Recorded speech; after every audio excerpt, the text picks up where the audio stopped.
These long dog days of summer, I mean, we just made it through a heat wave. Mama was parched through this heat wave. I was hitting up Dunkin' every single day, and I will continue to probably for the rest of my days, but especially this summer. Dunkin' is helping everyone stay cool this summer with its lineup of refreshers.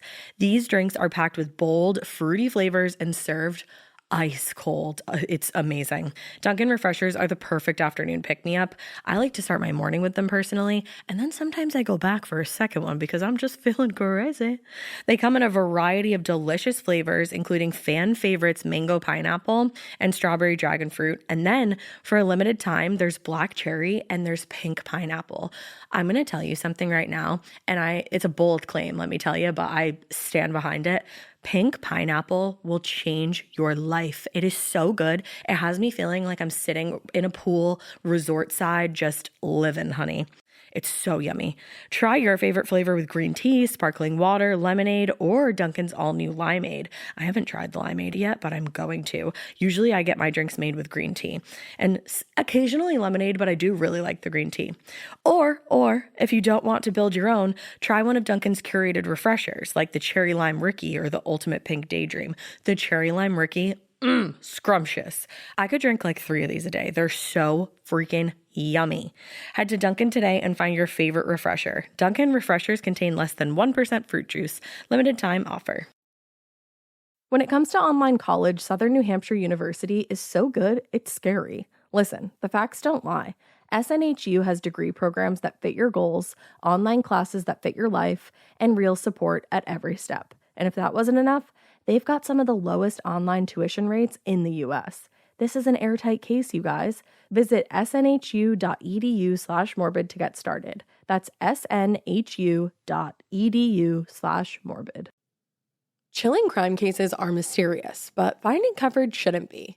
With the State Farm Personal Price Plan, you have options and can personalize your plan to help create an affordable price so you can get back to cracking all of life's bigger cases. Talk to a State Farm agent today to learn how you can choose to bundle and save with the Personal Price Plan. Like a good neighbor, State Farm is there. Head to statefarm.com to get a quote. Prices are based on rating plans that vary by state. Coverage options are selected by the customer. Availability, amount of discounts and savings, and eligibility vary by state. Hey, weirdos. I'm Alaina. I'm Ash. And this is Morbid.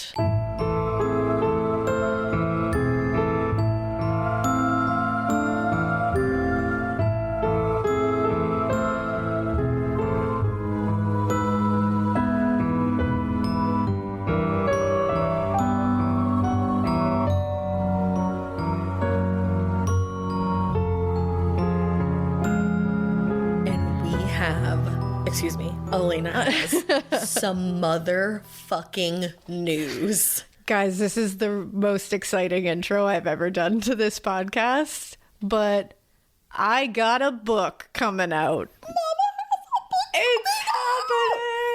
It's happening. It's all happening. Yeah, I wrote a book. It's called The Butcher and the Wren. And it is going to be published by Zando Publishing, who is my saviors, the love of my life for picking it up. Dream publishing house. It is coming out September 13th, 2022 this year, so only in a few months. But what's really exciting right now is you can pre-order it right God. Now. I know, because second. I just pre-ordered 5.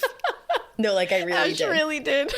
No, I did. She was like, I would like 65 of them. If your sister writes a book, you pre-order 100, but I'm making my way downtown. I love you. I love you. But you can pre-order this book, so I'm really excited about it. It's exactly what you would expect from me. It's set in Louisiana, mainly in New Orleans, because you know how I feel about New Orleans. We do. We love a Louisiana setting. And so it's about a serial killer. It's got a female medical examiner named Wren. Don't know if you got that. And I'm really excited about it. It's exactly what I've wanted to write forever. It's horror. It's psychological thriller. There's like a little tiny bit of comedy sprinkled in there, kind of like my life. Your gallows humor. Exactly. It's in there. But I'm very excited about it. I think you guys are going to love it. And I know you guys are going to eat it. I think like it's right up your alley. It's right up my alley. So I know it's right up your alley because we're all one, all of us. So I had you guys in mind a lot of the time writing it. I was like, you know what? I feel like they're going to love this. I feel like they would dig this. So if you want to pre-order it, which please pre-order it because I worked for like 5 years on it. You have to. It's been a labor of love for literally like my entire twins' lives. I've been working on this. But you can go pre-order it right now at tinyurl.com/thebutcherandthen. And that is Wren, WREN. Yes. I'm going to link it in the show notes. I don't know if you've seen any more announcements on social media and stuff, but the link will all be there too. But I am so excited, guys. This is like a huge dream come true to become an author. My sister's an author. It's so weird to even say it out loud, but it's been a long time, a lot of work.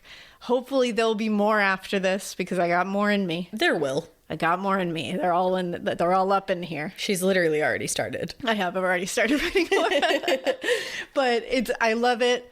I'm excited about it. I'm proud of it. And I hope that you guys dig it. But go pre-order if you will. If you will do me that solid. Do her the I would solid. appreciate it. tinyurl.com/thebutcherandthen. That's Wren, WREN. And if you're feeling so inclined, pre-order 5. Yeah, there you go. Pre-order 5. Why not? Be like me.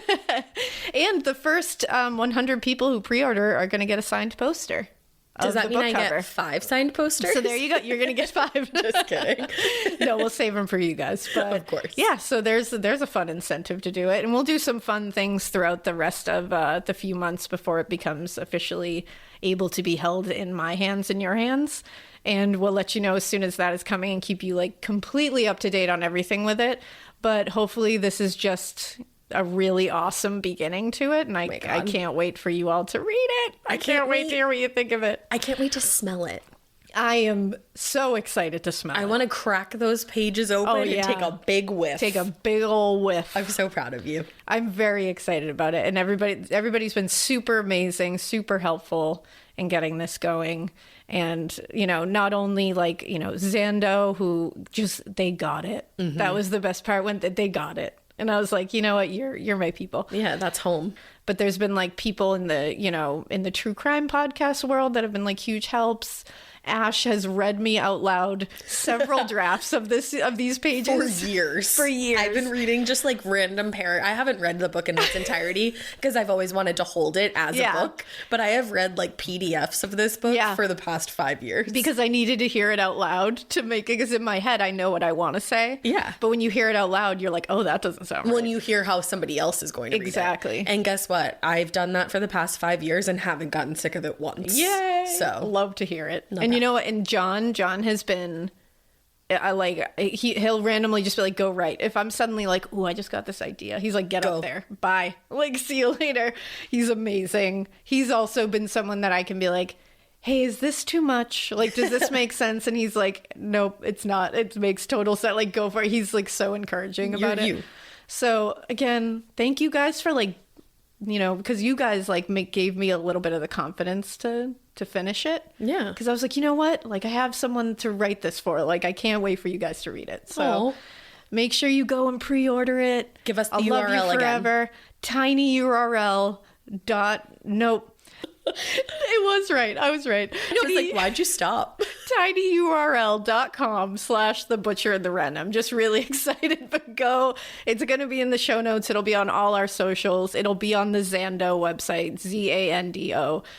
So excited. It's going to be everywhere. It's pretty much all I'm going to post for the next, what month is it? 4 months? Oh, yeah. I'm going to do TikToks about it. I'm going to be shoving this down everyone's throat in the best way possible. You're going to do it very tastefully, everybody. I'm so excited for you. But I think you're going to love it. And I'm excited.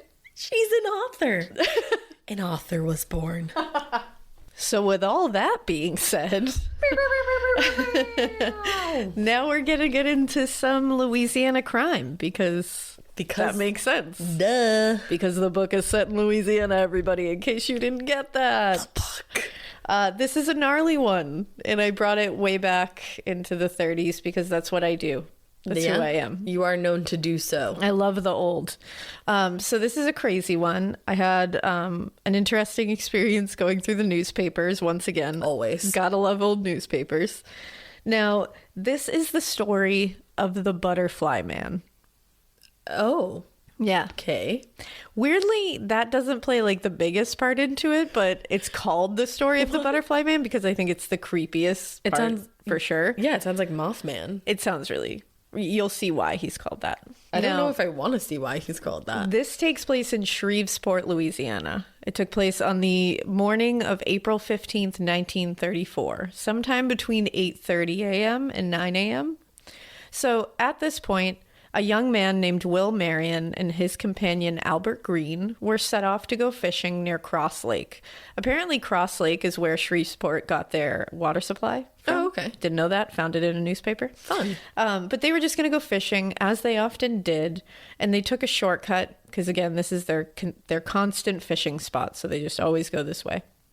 Now, as they're walking through this dense forest, filled in by spring at this point. Beautiful. Because it's April.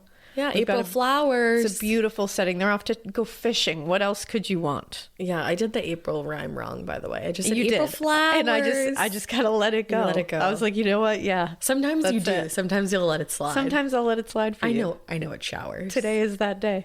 I'll do it. I called I'm feeling myself good out. today, so I'll just Why? let it slide. Do you have a book coming out? I do. Oh my God. It's crazy. Okay, so filled in by spring. Spring, Greenery spring, sprung. everywhere. And Will, he sees something and he's like, it was immediately strange. Never saw this before. And he saw what he initially thought looked like a random pile of clothing covered with leaves in the middle of the woods. As we know, that is often not the case, that it is just a random pile of clothing. Nor a mannequin. No, he thought this was strange because why the hell would clothing be this far into the woods? And it just appeared this day. So he's Yeah. like, what? This is what he said according to Bloodstained Louisiana, which is a book by Alan G. Gothrow. And I looked up how to say that. So, Alan, I truly hope I said that correctly. If I didn't, please tell me because you wrote a book and you deserve to have your name said right. Also, it's a really crazy book. It's not just this case that's in that book. I'll link it, obviously, but it's not just this case. It's a bunch of cases from Louisiana that I had never heard of. Yeah. So in that, this is what Will said about finding this. He said, quote, "We were walking through the woods and I saw something piled up in a cluster of brush and I told Albert, I see something. And he says, well, what is it? And I said, I don't know until I get there," which I love that he's like, he's like, I'm I not said, there I see yet. it. He said, what is it? I said, I don't know until I get there. So then I'm like, okay, thank you for setting this scene so well. specific. And Albert says, it looks like something dead. And I told him to wait and go over there and see. I went over there and I saw that there was a girl that was murdered and she had a cluster of leaves and rotten wood piled on her and she was lying kind of on her side with her legs spread open. Oh, gosh. So when Albert walked up, I told him, don't come up any closer than 10 feet of the body. He, Albert, asked then what we would do about it and I told him in a case like this, we would have to go and notify the sheriff's department. Correct. Which makes sense. Your home should show off who you are. Now is the time to boldly write the newest chapter in your home story. And your main character? It's Ashley. Ashley has styles that balance timeless appeal and modern trends to bring your personal look home. Yes, these are well-crafted and affordable pieces with eye-catching design, but they're also built to stand up to real life. With features like stain-resistant performance fabric, options that are incredibly durable, easy to clean, and stain-resistant with machine-washable covers. Plus, Ashley provides fast, reliable, white-glove delivery right to your room of choice, so you can style your space without any stress. Ashley was nice enough to send us a bunch of new pieces for my pod lab at my house, and when I tell you they deliver it to your room of choice, unfortunately they did have to deliver to the attic, but they could not have been nicer about it. I got, or was gifted, I should say, the Revion Lake sofa and love seat. It's in this like olive colored velvety fabric. It's so nice. I will say it is so freaking easy to clean because if you know me, you know that I have a white cat and a black cat and then a multicolored cat. The white cat loves to just roll all up on this furniture and leave his hair everywhere, but it's so easy to vacuum. I also got the Meili coffee table. So I have that, like I said, in my attic, but I'm ready to order another one for my living room because this coffee table is so beautiful. It has this like antique old money vibe to it. I absolutely love it. And then finally, I got 3 actually of the core stone end tables. They have little shelves in them so you can dress them up and, kind of like personalize them to your style. I highly, highly recommend all of the pieces that I got. And I just recommend Ashley in general. It was such an easy process to shop with them, and the delivery, all of that from start to finish. It was awesome. Visit your local Ashley store or head to ashley.com to find your style. Getting paid twice a month doesn't mean money is scarce. It just feels that way. That feeling makes you do weird stuff, like putting things on a card you didn't need to. Earnin removes that feeling. With Earnin, you can access up to $150 per day of money you've already earned, plus up to $1,000 between paychecks. Standard transfers take 1 to 2 business days with no mandatory fees, and expedited transfers start at $3.99 and cap at $5.99. 5 million people are already on it, and honestly, it's wild it didn't exist sooner. Download Earnin on the App Store or Google Play, spelled like earning money without the G. Type in Morbid under podcast when you sign up. It'll really help the show. Earnin is a financial technology company, not a bank. Access limits are based on your earnings and risk factors. Standard cash outs take 1 to 2 business days with no mandatory fees. Expedited transfers available for a fee. Tips are voluntary and don't affect the service. Available in select states. Terms and restrictions apply. Visit earnin.com for full details.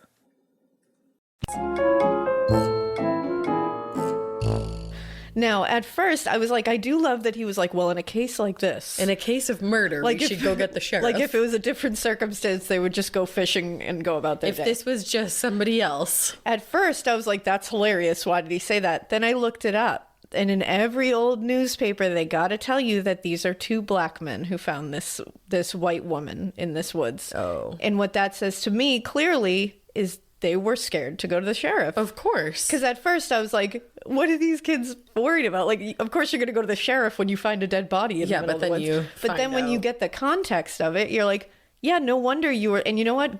They're really good people for actually risking their own safety going to the sheriff, because in this time. Right. This was the 30s.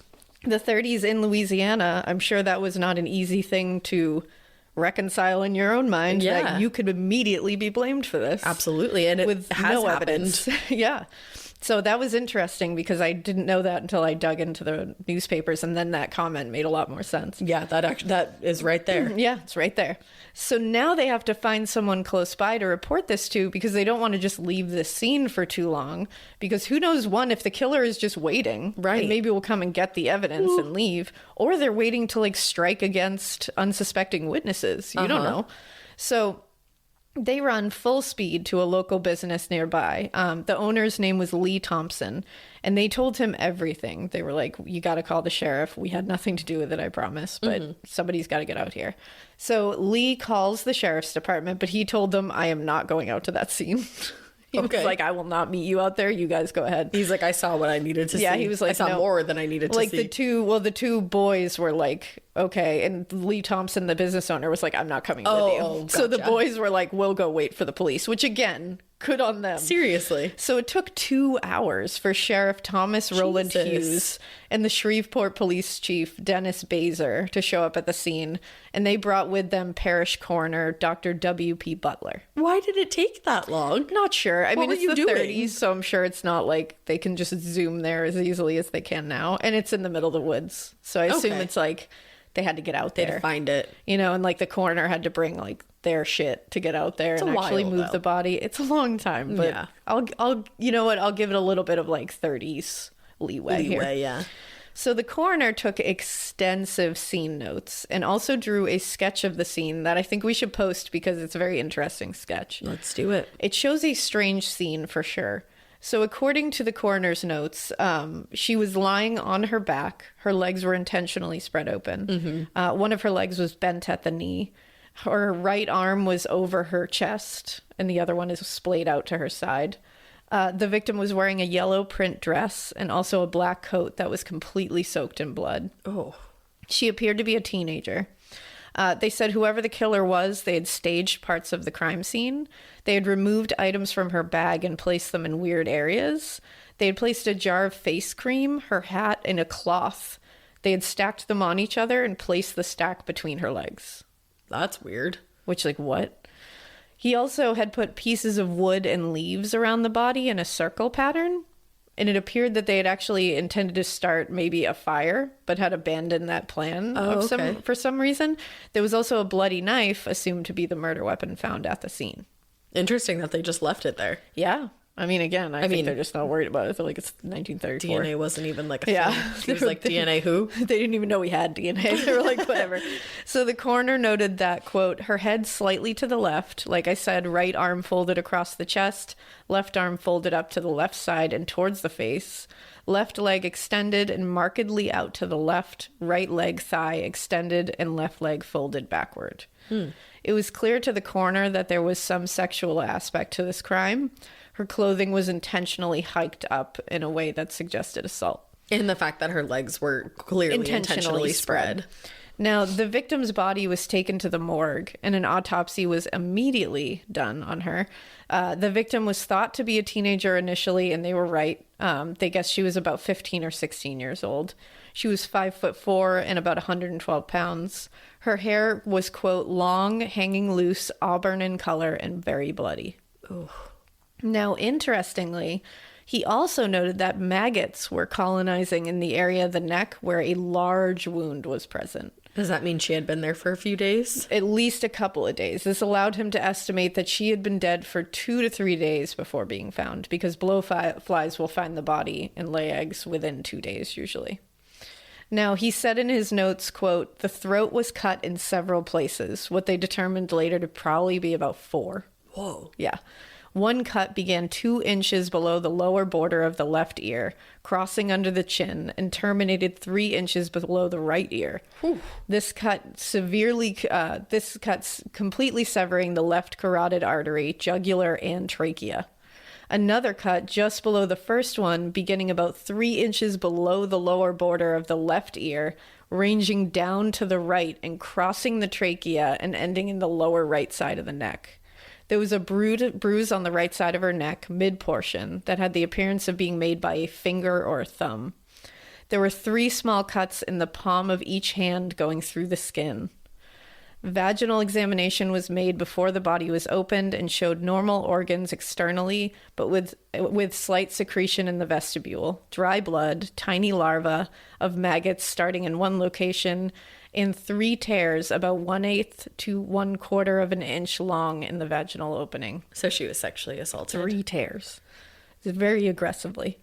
2 on the right side and 1 on the left. It is brutal. This was a brutal attack. Oh, wow. And that's not all. Dr. Butler also found very aggressive stab wounds to her torso that actually went between her ribs and penetrated her liver and lung. Oh my gosh. So he slit her throat and 4 stabbed times her. slit her throat and stabbed her in the torso.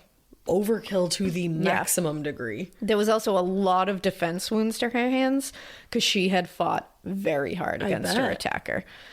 Now, the victim ended up being identified as 15-year-old May Griffin. A baby. Yeah. She's 15 in some records and some of the newspapers and stuff. She's labeled as 16. I'm not exactly sure. She's at least 15 or 16. That's how old they think she was. When detectives found out where her family lived, they went to her home and they talked to May's family, including Maggie Peters, who is also referred to as L.R. Peters in some newspapers. Just putting that out there. Who was her widowed mother. She said a man named Jackson, he referred to himself as Jackson, had come to their home Thursday, April 12th at around 11 in the morning. He was looking for a young man or a young woman, he said, to become an aide and like a maid for him and his wife. Okay. He said his wife was like kind of ailing. He worked as an auto mechanic and he worked nights. So he said he needed help during the day. Doubt it. Doubt it. He was looking for a young woman because he wanted his wife to be comfortable and he thought that would be, you know. He ain't even had a wife. No, they were kind of just like, No. I don't know about that. So he left and he came back a couple more times and was like, I've talked to other people. I haven't found the right person. I feel like you're like a great fit and like she would really like you. can we maybe, like, could you maybe come meet her and see if this is something that you would want to do? It's so, that would give me like such bad vibes because I've already told you I'm not interested. So why do you think I'm a good fit if I'm not interested? Exactly. Because it's like, if I'm already telling you I don't want to do it, I'm probably not going to want to do it. And that's not good for your ailing wife if I'm annoyed that I'm doing that job. Correct. So she initially said no several times. But then after getting probably annoyed with his persistence, she was like, you know what? I'll come meet your wife and I'll see if this would be a good fit for work. So she ended up leaving with Jackson from her home somewhere between 12 and 1 p.m. Her mother, Maggie Peters, said she herself was very against this and told her she could not go. But she said she gave in because May was like, let me just meet her and maybe it's a job. Like, who knows? So she was like, I just gave in. This is so sad. It's like Albert Fish again, because it's like these kids are just looking for work. There are I was literally just going to say this is so similar to the Albert Fish thing where the mother is like, I initially didn't want to say yes, but I didn't want to be rude. And I also didn't want to like, and then this ends up happening. Right. Oh God, I hate that feeling because you want to say like, no, be rude and trust your gut. Just be rude. I can't even tell you how many times I'm like, I don't want to be rude. Yeah, I don't want to be rude, so I'm just going to do this thing. I know. But it's just not, you don't have to be, man. I think the older I get, the ruder I'm going to become. Yeah, I've definitely learned that the older that I get, the less I give a shit if somebody is like aggravated with me not wanting to do something. Yeah. It really does come with age. I feel that you get more and more comfortable with it. I'm starting to get there. I'm not fully there yet, but the other day I said to Drew, I was like, you know what? I don't know anybody, anything. No, you really don't. You don't.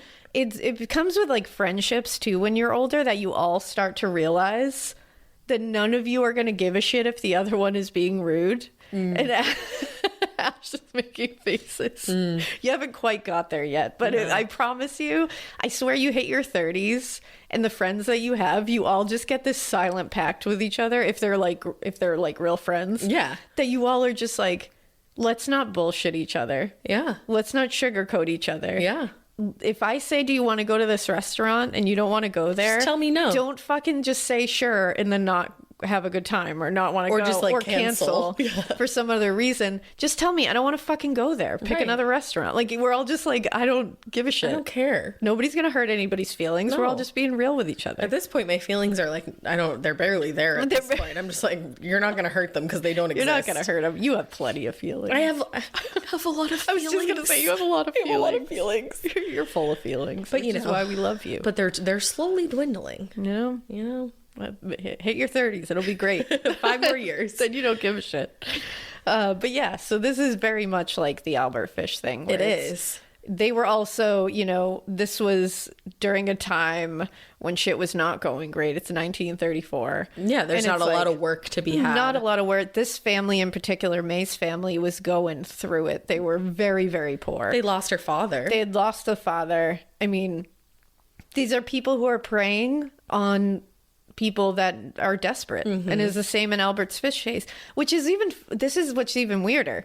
Albert Fish himself was not a well-off gentleman coming to take he was preying on somebody that was in the same dire straits as he was, and as we'll see in this scenario, this person is in the same dire straits as these people and is why are you doing that? Like, why are you, I mean, you shouldn't prey on anyone, but like, of course, why are you preying on someone in the same situation as you? You know how hard it is. Because they don't have feelings. Because they really don't have feelings. But what's even crazier as a little parallel between this and Albert Fish's case was after an hour of May leaving, her mother started to get worried and was like, I don't know about this. I just have a really bad feeling. So she started contacting some family members and she was like, okay, so he said he lives at this address. Like, let's go see that place. Yeah, check it out. What they found out was that address was fake.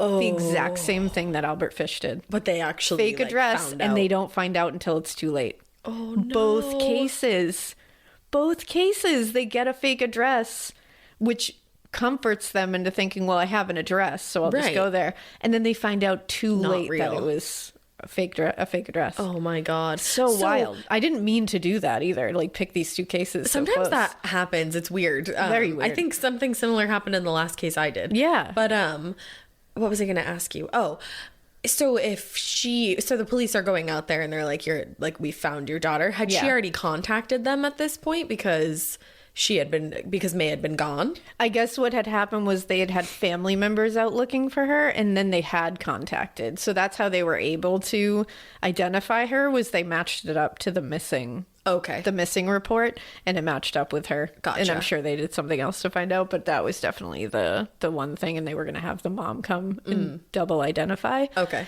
Morbid. So, I mean, this was only within a couple of days she got this news. Right. So, and I'm sure this was horrific for her to hear after 2 days of hoping, which I don't, honestly, with the way this all happened, like, I feel for her, because she probably didn't even get to have hope. Because when you find out it's a fake address, you're pretty much just assuming you the worst. know something nefarious has happened here. Like, nobody gives a fake address after they take your child out of your house without really bad intentions. Oh, God. Yeah, I felt really bad for her. Now, May was actually set to marry in the spring. She was going to marry a boy named Lee Looney, and he was part of the search to find her. He came to all the court cases. Oh, yeah. Were they like in really love, sad. or was this like arranged? I think Or it was both? like kind of a both situation where they really did like each other, but it was kind of like an arranged thing that like they grew up, I think, together and were just going to get married. Okay. But he was part of everything. He didn't just like, because who knows, if it was like an arranged thing, he could have easily just stepped aside and just been like, well that's on that. to the next. Yeah, like it's just, and I'm glad that He it actually seems gave a like they shit. really did love each other, or at least like each other, that he was involved in everything up until the Yeah. end. So now they're looking for this Jackson guy, because he was obviously the last person to be with May before she disappeared, and the fact that he gave a fake address and never came back is not looking great for him. So witnesses all around the area remembered seeing May that day, and they said that it was around the time that she was said to have left her home, and they also remembered seeing her with an older gentleman who resembled the description of Jackson. So all of them are saying, yes, I saw her with him. Okay. Now, a woman who lived only 2 blocks away from May's home said that morning they had been visited themselves. The Sherwin-Williams summer sale is here. Get 30% off select paints and stains, or 35% off their newest product, Emerald Symmetry, July 17th through the 27th. Whether you're looking to refresh your interior or your exterior, they've got the colors to bring your vision to life. And with delivery, getting everything to your door is easier than ever. Shop online or visit your neighborhood Sherwin-Williams store. Retail sales only. Some exclusions apply. See store for details. Delivery available on qualifying orders. Every good detective needs a partner to support them on important cases. Think of a State Farm agent like your sidekick, there to help you along the way in your search for coverage. State Farm can help you choose the coverage you need, whether it's for your home, car, boat, or even RV. With so many options, it's nice knowing you have help finding what fits for you, so you can get back to solving all of life's bigger cases. Go to statefarm.com or use the award-winning app to connect with a local agent and get a quote. Like a good neighbor, State Farm is there. By a man matching Jackson's description as well, and this man was there to sell them butterfly bows that he made. What's a butterfly bow? He would like hand make these little little accessories out of like, paper and fabric that he was found, because he said he was like, he was homeless, and this is how he made his money. He would make these little bows that looked like butterflies. Oh, because it was like of the time. Yeah. Like the fashion of the time. Girls wore them in their hair or on their coat. Like pre-butterfly clips of the 90s. Exactly. These were like paper or fabric. And she called him the Butterfly Man. Ooh, spooky. I don't like that. Now, reports came forward calling this man a, quote, pleasing man. I don't know about that. Like, everyone was like, well, I saw her with a pleasing man. So he apparently looked very, like, put together, innocuous. Sure. He didn't look like, you know what it is? He didn't, when you see any picture of him, I'm like, maybe he dressed up that day. I'm like, he does not look pleasing to me. Like, I would be like, she was walking with a terrifying nightmare man. That's what I would think. I gotta open my computer. But they said he was about in his 50s. Okay. And that was according to the Park City Daily News that I found all those witnesses' reports. The search went far and wide for this guy. They opened it up. They were trying to find this butterfly man. Yeah. Now, it was in Tallulah, Louisiana, which is like the most adorable name for a place, I think. Tallulah, Louisiana. I love the name Tallulah for I like think a it's human. the cutest name I've ever. I'm like, wow, that sounds delightful. Tallulah. Does anybody live there? Is it delightful? If it's not, don't tell me, because I have this vision that like it's beautiful and adorable. I don't know about it. Just, I feel it, so I'm just gonna go with it. I don't know about it, like if it is, but I also feel the same. Like vibe. I just don't know things about it. I know nothing. I just don't have a fun fact. Unfortunately, this is not these pleasing. losers were found in Tallulah, Louisiana. They were detectives L.K. Barney and Lloyd Napier located 4 men. They found, or excuse me, I think only 3 men. Just kidding. They located J.A. Conroy, Fred Lockhart, and A.J. Jackson. Okay. A.J. Jackson physically looked like the Jackson who had come to May's home, according to descriptions. And again, his last name is Jackson. Right, and that's going to ring alarm bells. They arrested the 3 of them and brought them down to the Cato Parish Courthouse. May's mom, Maggie Peters, was brought in to take a look at the 3 suspects, and she was going to identify them. And she initially said that J.A. Conroy was the man. She pointed at him and said, "That's the man that took my daughter away from my home." But it was not convincing to the detectives. The reason being that they were bringing her in for the identification, but she identified him as they drove her past the courthouse, and he was pacing outside. So she didn't even really get So a she good, really good didn't look. even get. It's not exactly a perfect situation to identify someone there. Also, these kind of identifications can be tricky. I don't know why I couldn't say that word. It's hard. It's tricky to say, even. We saw in Albert Fish, again, how Delia Budd became known as an unreliable witness because of the number of men she declared was Frank Howard. Loved ones, especially a parent who has just dealt with their child being taken away from them, never mind being taken away from their home with their technical consent. Right.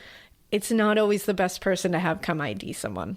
Emotions, eagerness to find the perp, and desperation are just going to play into it. And it feels like it did here a little bit as well. Yeah, it just makes sense. It's completely understandable. It's like, of course they're going to be that way.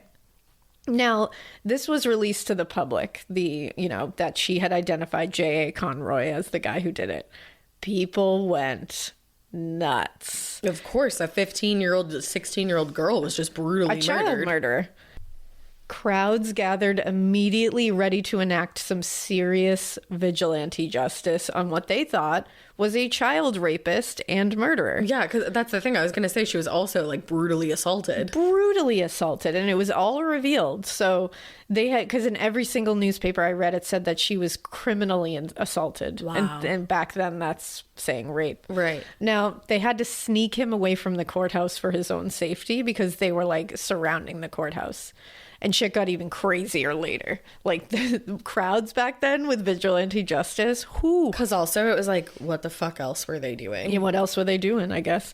Now, on the morning of April 17th, 38-year-old Frank Lockhart suddenly broke down and confessed that he had murdered May Griffin out of nowhere. He basically said that when he saw J.A. Conroy being basically taken down for it, he suddenly had a weird conscious thing, and he said, I couldn't let him take the fall. Weird. Because he's like, we don't even really know each other.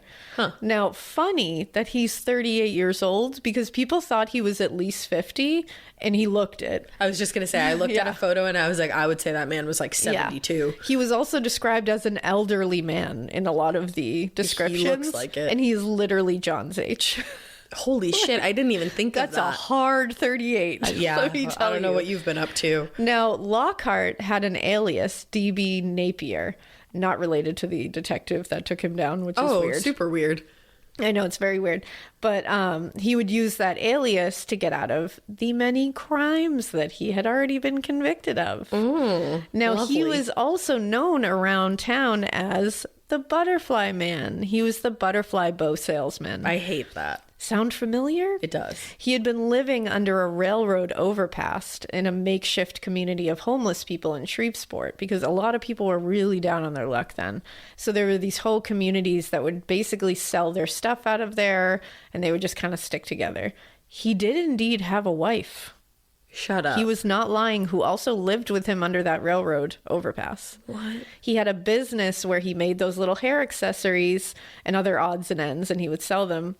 And he said the story of a man named Jackson coming to May's house and asking for a young woman to be hired to take care of his sick wife was completely true. Stop. And he was like, I do have a wife. She is ailing.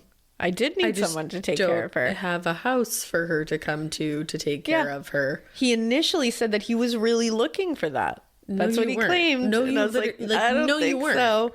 And then what happened to get us to this point? That's the thing that nobody can get out of him. So he said she willingly came with him to talk about the job. And he said, quote, we then went down the road and hit the Greenwood Road and then went across and through the golf course and went to that next street, and there was a little dim road that led off the lake. I told her my wife was down there fishing and we should wait for her. She, May Griffin, sat down and I put my arms around her and she hit me. Yeah. She hit him. So Why May did you Griffin touch her? was not putting up with this disgusting leches like assault, essentially. Yeah, like, don't touch me. And she fucking hit him in the face. Good for her. Why Fuck did this you guy. randomly put your arms around me, you fucking weirdo? You are a lech. Bye. Right. Go somewhere else. Like, you're disgusting. Not only are you're not allowed to touch me without my consent, you piece of shit. Yeah. You're 38, I'm 16. Are you kidding me? Yeah, I'm about to be a whole ass married woman. Yeah, like, sir. get out. You are literally on the way to take me to your wife, who you say is sick, that I'm supposed to take care of. Like, right there. Like, what are you doing? So then he admitted that he started groping her. Ew, oh my God, what the fuck is this guy? And she told him to stop and fought him, but he persisted. Ew, ugh. And as she tried to fight him off, he pulled out a concealed knife, like a pocket knife, and stabbed her in the side where it perforated her liver. Holy shit. He said, quote, I went on and assaulted her, and then I cut her throat and left and went home. Are you, like, for what reason? Because she wouldn't let you touch her and grope her and assault her, you piece of absolute shit. What? Yeah. So that's why this happened. This happened because he said he had seen her before and he wanted to assault her. And he was mad that she wouldn't let him. You know what's so interesting? Me and Alaina got to talk to our uncle, who's like a retired police. Yes. Was he? Detective. Mm-hmm. And he, like, when you were first saying that she had been stabbed so many times and like the brutality of it all, we were talking to our uncle and he said your first thought, and my first thought was, then she must know the person who did this to her, because that's anger and that's rage and personal. And our uncle was telling us, like, sure, that is the case sometimes, but not always. It's just that people get angry. It's not that it's personal all the time. Well, not even just that. Also, that he said no one likes to hear this, but people don't die easily. Mm-hmm. And he was like, people think that 1 million stab wounds are always because it's a personal thing, which a lot of times it is. Sure. But he said, unfortunately, you don't just stab someone once and they immediately die, like in the movies. He was like, sometimes it takes a long time, and a lot of times these killers don't want to leave a scene before the person is dead. Mm-hmm. So they do it. They just keep going. Just until they stop breathing, and that's when they can leave. Right. Which I was like, wow, that's such a simple explanation. Really clinical way of thinking about it. But like, for some reason, it just didn't occur to me. Like, I think your humanity just can't necessarily get you there unless you work in something like this day in and day out and you start to realize a pattern. Yeah, it's just all of a sudden you're like, yeah, you're right. Actually, it does take a lot of stab wounds to kill someone normally. Yeah, because like, as soon as he said that, I was like, wow. Because there's been so many times where I've covered a case with like a crazy amount of stab wounds, and I'm like, so immediately they knew it had to be personal, like it had to be someone she knew. And I was like, well, shit, uncle, now I'm gonna think about that. Yeah, it really is. He's a fascinating character, actually. Oh my God, he's so cool. And we're gonna try to convince him to like just tell us stories so that we can record him and like do a whole thing about it. We'll see if we can get him. It would be so interesting, because it's my dad's brother, and it was really fun to talk to him. He's a hot shit. He is. No, so yeah, he just said I went on and assaulted her, and then I cut her throat and left and went home. Just like, wow. You just showed up to her door, you said, my wife is ailing, come see her, and then one thing led to another. Like, what? Yeah. I love how he's just talking about this, like, then I went to Shaw's and picked up some produce, and then I killed this girl, and then I went home. Yeah. And he's literally like, I tried to assault her. She wouldn't let me, like, so literally grope her. Ugh. So I stabbed her and then assaulted her some more and then cut her throat, and then I just went home. For some reason, obviously. the word grope immediately just makes me like nauseous. It makes my skin crawl. Now, he also broke down a couple of times during this confession, saying that poor little girl, oh God, why did I do that? Because you're a filthy fucking animal. And it's like, no one believes you, dude. Yeah, you're a piece of shit. Save no your one tears, believes you. crocodile. As we'll see, this is not his first rodeo. So Really? I don't believe those tears for 1 second. No, he probably just wanted them to pity him. Yeah, he also said, quote, my conscience wouldn't let me go on. I'm guilty about everything that has been said about me. Yeah, no shit. Let me get this straight. Your conscience wouldn't let you go on, but your conscience allowed you to murder a little girl. Okay. And allowed you to try to escape. Right. Like, you were fully trying to get away with that. You just got caught. No conscience to be had here, sir. No. And it's also, like, one of those things that's like, you know what? My conscience wouldn't let me go on. Like, they didn't do investigatory work to get to this point. Right. Like, it's like, oh no, this wasn't your conscience. And like you being like, guys, I am guilty of this. They're like, no shit. We know that because we gathered evidence. This was our due diligence. Thank you. Thank you so much Have for a confirming. Seat. Have several seats. Yeah. The knife that was found at the scene was identical to a knife found in the shelter under the overpass where he lived. And in that shelter where he was specifically living, they also found bits of bloodied clothing that, when investigated, they found to belong to May Griffin. And they were clothing that was worn the day she was murdered. The other men were released pretty immediately because he was like, I don't even know them. And they were like, we have nothing to do with this. Imagine how, what was his name again? J.A. Conroy. Imagine how he felt that day. Yeah. Talk about a sigh of relief. Oh, yeah. Well, actually, one of them, I'm not sure which one, was quoted as saying, it was a grand and glorious feeling to be exonerated, which I imagine. Seriously. Because this was going to carry a sentence of death, regardless of what was going to happen. So you were charged with this and you were convicted, you were going to hang. Thank goodness they found the right person before that happened. Now, again, this came out and a mob was ready to kill him themselves. Let's go. With the numbers being reported outside the courthouse of being between 2,000 and 5,000 people. Get it. Armed with bricks, clubs, and ropes. They stormed the perimeter of the courthouse to try to get at him. Initially, they were just around the courthouse yelling and like threatening and just being like, fuck this guy. But after the confession became public knowledge and some of the details came out, two women got on top of a truck. Two women got on top of a truck in front of the entire crowd and yelled to them, "You're a bunch of dirty cowards if you don't go in and get them." And that's all it took.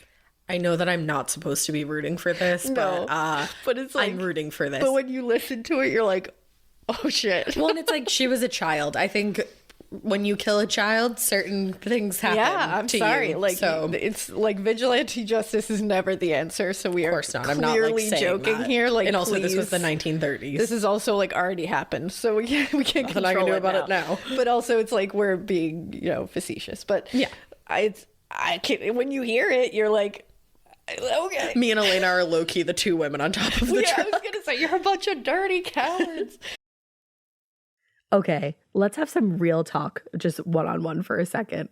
I know you know this feeling. You start your period and the only pad that you have available is uncomfortable. It's like crunchy and weird. We can literally start our car from our phones, but we're still settling for crunchy, uncomfortable pads. Girl, listen, when you're looking for softness and protection, Kotex has you covered. They are changing the game with a completely redesigned lineup of pads and liners that are designed around what women actually want, like Kotex Bamboo. Kotex Bamboo has a 100% bamboo-derived viscose top layer that provides ultra-soft protection, which means you don't have to worry about feeling itchy or uncomfortable. It's like the worst feeling ever. It's gentle on the skin and it's made without fragrance too. Check out Kotex.com for more details on the new and exciting launch of Kotex Bamboo, available in regular, heavy, overnight, and daily liners. Every flow covered. Now available at retailers nationwide. Here's a quick podcast for all you true crime fans. The case of the missing Reeses. It was me at the store with my mouth. Motive? They're Reeses. What was I going to do? Stop myself?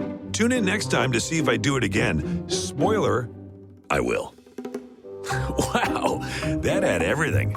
Reeses, suspense, Reeses. if you don't go in there and get him. That would be you. I'd just be pointing at you. I'd be like, what she said. What she said. That's my girl. I'd be like, come on. Now, the crowd that was all it took. They were like, you are correct, women. And so they just split up. Women. They actually split up according to the Bluefield Daily Telegraph.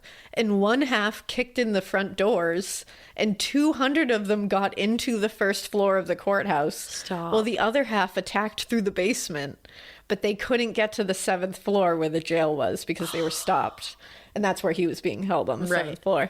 Every officer and firefighter in the entire city had to be called in to get this under control. My God. They were blasting people with like fire hoses. They were using tear gas, just trying to like control this. Oh, it's just, man. what a wild scene. And then I saw that at one point it was reported, and I was like, wow, 30s. Because they were like, the damage to the courthouse was estimated to be in the hundreds of dollars. My God. And I was like, oh boy. And then I was like, man. well, this was the 30s. Yeah, so today that's a it'd lot. probably be like millions. But it was like the hundreds of dollars. Can you imagine having somebody be like, that was like $100 worth of damage. I'd be like, sick. I'd be like, what a bargain. Sick. Like, that's easy to fix. That's great.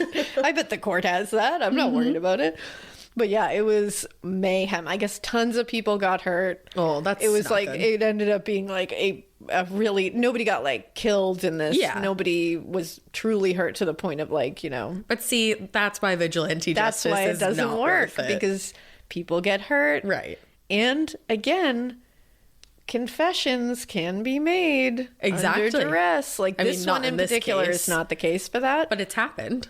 Happened a million times. And if we just let people, a big angry mob is never a good thing. And it is never a logical thing. It is never anything that is going to have a great outcome. A big angry mob, it's just not going to happen. So because this isn't like a some kind of rally or a protest, this is like just out for blood, and that is no good. But they had to bring everybody in to get this under control. And it was so bad that Sheriff Hughes had to ask the governor of Louisiana, his name is OK Allen. OK Allen. OK Allen. To send a company of the Louisiana National Guard to help make sure that no one killed Lockhart. Oh my gosh. Now they sent 4 members of the National Guard to keep watch 24/7 over the courthouse.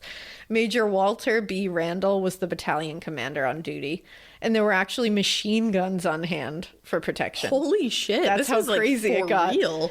Now, meanwhile, they started digging into Lockhart's record. Yeah, they were 'cause- like, he had to have done this before. That's the thing. That's the one thing I was going to say is like, you don't just do this one day. This is not your first No. murder. Like, this is a very intense murder. And to act that quickly, like in a snap. And the like staging and shit, which he Right. never explained. And I'm sorry about that he never explained. I'm so angry He right never now. explained it. I think it was just to shock, personally. I think But it's like so weird to put her face cream out. I think it was just like her intimate things that were in her bag. So I think it was just his way of like exposing all of her in that like shocking way. Weird. And it was like taking ownership of everything and ownership of her in a way, I think was his logic. Because psychology is wild. as we'll see, he has already been down the sexual assault highway before. So he's very sexually aggressively, like, sadistically sexually motivated in these things. So I have a feeling that was all tied in. Makes sense. Now, they found out that this man had actually escaped prison in 1931. That's why he had that alias. Guys. He escaped while working outside for the prison,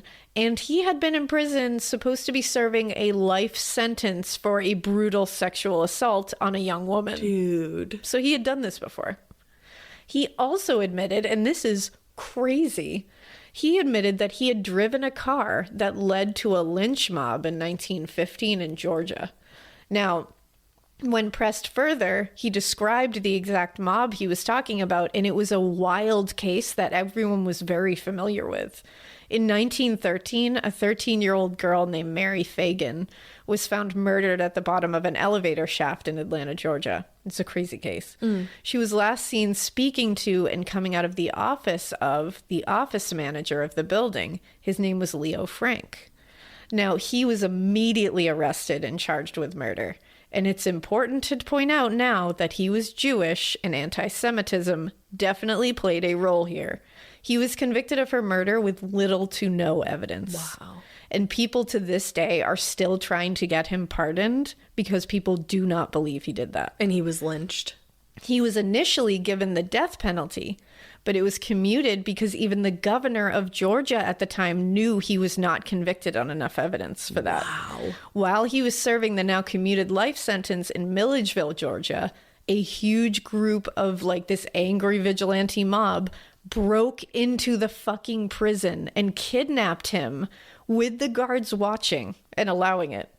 They drove him for 2.5 hours to Marietta, Georgia, where Mary Fagan was from, and they lynched him in an oak tree. There are pictures of it and shit. It is horrific. It's crazy, though, how many times that happens in, like, cases where people are racist. Oh they my will God. break into the jail and drag these people out, and the guards will just stand by And the guards will and just watch it happen. Like, it's happened a million times. And how many times did it happen where these people have nothing to do with this crime, that they have just been 9 times out of 10, it's black people that this happens to. We mentioned but as we see, it also happened to like Jewish people and like just pure racism, anti-Semitism. Like, what the fuck? We mentioned it in the Lake Lanier episode. Yeah. Literally, almost the exact thing happened to a black man, and he definitely was not guilty. Exactly. And he was a young it's black like man. That, and again, another reason why vigilante justice is not worth the way it. to go. It's like, because look what happened here.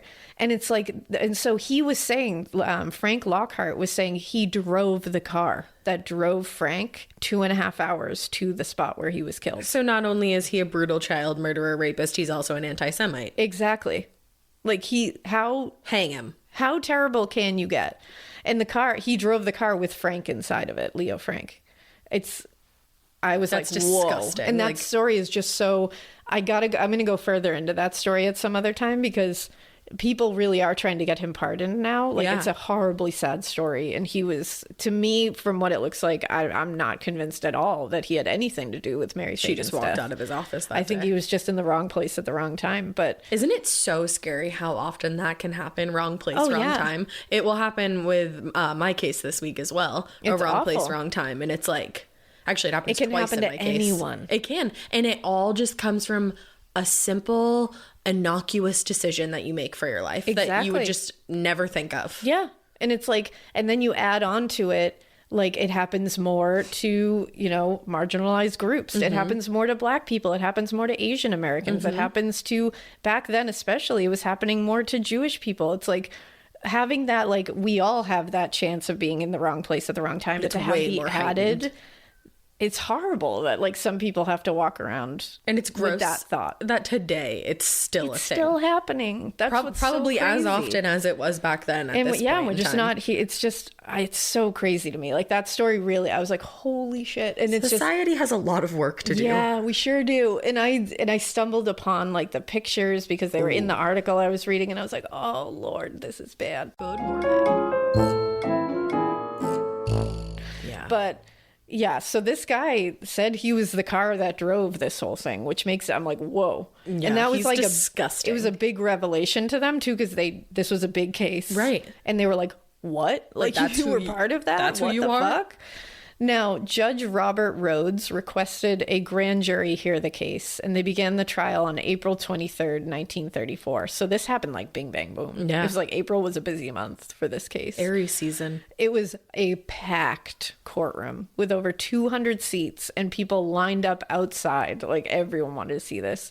Everyone involved took the stand, including May's mother, and she publicly apologized for J.A. Conroy for wrongly identifying him. What a sweetie. And it's like, it's okay. You don't have to apologize. I know, it's like, it all worked out in the end, so Right. we don't even have to go there anymore.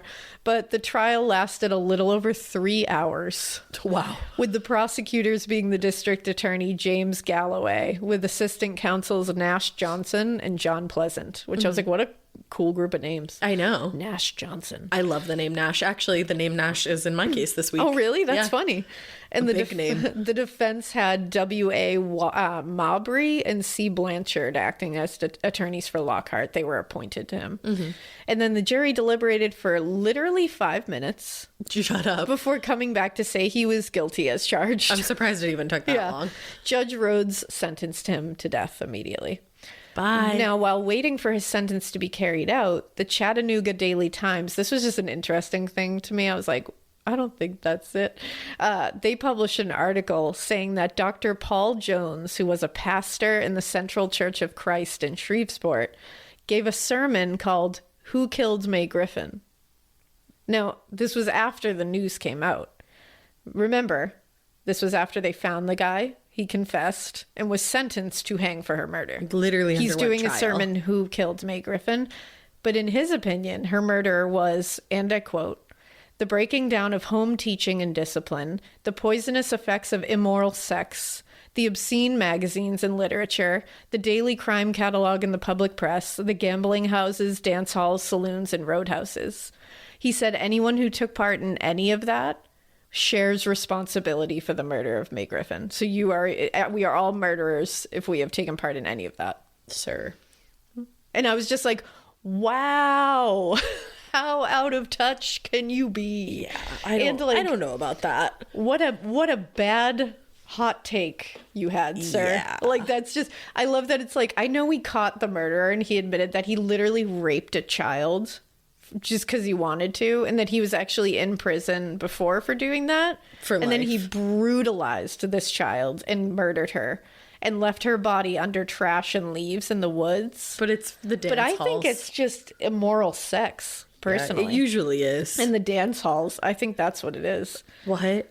Because I did the fucking hokey pokey the other night. That's why. Get out of my face. Come on. I was like, that is so off base. And like, I'm like, that's ridiculous. You know what that was? He hadn't put his sermon together yet. And then he was like, oh, blame. Shit, I really got to come up with something here. Yeah. And it's like, can't we just say he's an evil fuck and he's to blame here? Right. Or just maybe have like a sermon about happy things instead. Like, yeah. And like maybe like say a prayer for May if you feel the exactly need. And I guess Frank Lockhart had actually written in his confession that he grew up in a religious home and he should have listened to his parents and blah blah blah, and he went through this whole thing and like was like, I went down a bad path and blah. And it's like, yeah, okay, so you had two good parents, it sounds like. That like, so that doesn't matter. Like, he grew up in a good house. Like, they tried to instill some values in you. He chose, because he's an evil fuck, to go down that road. Yeah, I don't think it has anything to do with dance halls or magazines or music. So it's like, we can't really... Some people are just evil. People are... Just like some people suck, some people are also just evil. Yeah, some people are just shitty. And some people are great. And some people are wonderful. It's just the way of the world. You know what? Some people are just okay. And that's cool. Some people are tepid. Some people are lukewarm water that's been sitting on the table for like maybe a little too long. Water that's gone bad. Yeah. It's got a little fuzzy. Some people are tepid. Some people are fuzzy. Yeah. It's like, we can just admit that. It's fine. There's all kinds of people. Didn't you watch Sesame Street? Didn't you? There's bad people, good people. Helpers. I don't know. Helpers. Look for the helpers. That's Daniel Tiger. Mr. Rogers. And Daniel Tiger. Correct. Yeah. They all come from the same thing. Wow. Where are we? Go? Where did we go? It's bit where did we go? I love you. Sorry, we took it to a mighty, mighty Boss Stones place for a second. At Drew. As one does. Yeah. So we're going to end it with May 18th, 1934. Frank Lockhart was hanged without incident. Good. The end. Wow. That was it. Okay, that was like such a bang bang boom. I don't even know what I was expecting. It was. I'm glad that he came forward, obviously. And that's the thing with these cases, is a lot of times it's like you don't get like you have to really dig for details, which is fun to me. I love digging for details, but sometimes you don't get the the reasons for certain little things at the crime scene. Like he wasn't going to give it to us. Yeah. I have to tell you something funny. What? I was going to say I was thinking like you're like a paleontologist digging, but I almost spoke too quickly and said you're like a podiatrist. That's exactly what I am. You're like a foot doctor. Yeah, I'm exactly. No, you don't need to say anything else.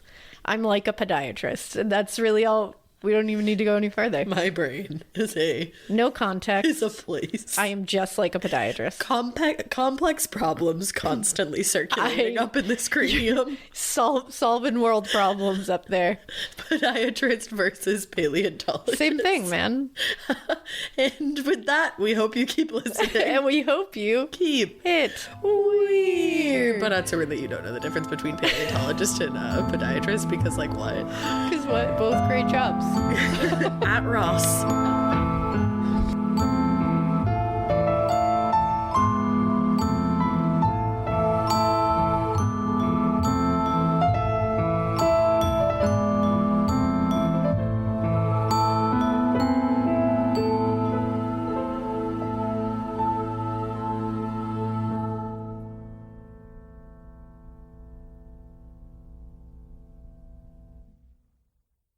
I like things my way. My coffee, my schedule, and my treatment.